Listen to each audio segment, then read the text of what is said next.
Actually, the same side, the same coin. Actually, if I may correct you, the Quran never mentions Quran and Sunnah as a phrase anyway. But that's still the example of the Prophet. So I mean, that is sort of basically. Well, the example of the Prophet, yes, indeed. I'll address first the role of hadith, and then perhaps you can see what I mean by that. The hadith literature for the Quranists can represent a genre of information about the Prophet. It could, but that information cannot be proven. Firstly, it was not guaranteed by God. So it is an issue of divinity here. It's not guaranteed by God. Secondly, it contains a mass of contradictions. We can't actually know what was and what was not said by the Prophet. So that leaves, again, the question you are referring to, chapter 33, verse 21, which says that in the Prophet of Allah is uswa hasana, a beautiful example.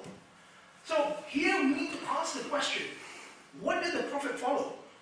And I would urge you to look at chapter 10, verse 15, where the Prophet says, I follow only what is revealed to me. And that was in that ayah, he was referring to the Qur'an. So the Prophet is following the Qur'an. And for us to understand his examples, we must do so vis-a-vis the text of the Qur'an. That's the only guaranteed information we have about the Prophet. But without the hadith, we wouldn't even know how to pray, because that's all laid down in the hadith. It's not explained in the Qur'an. No, I don't really believe that to be the case, because if it was true, then there would only be one mode of prayer. There are, in fact, vast differences between the Ahl-Sunnah when it comes to prayers. Prayer is pretty standardized now, isn't it? I don't think so, no. If you know the prayers, the certain positions which one has during the prayers. For example, maybe the hand, maybe that's not. I mean, if the Prophet wanted, if he gave a perfect system, then that would be explicated, don't you think? I mean, the madhabs do not agree on prayers. In fact, now with the Salafis, they believe that they have the most authentic form of prayer. And that following other forms of prayer is considered bid'ah or innovation.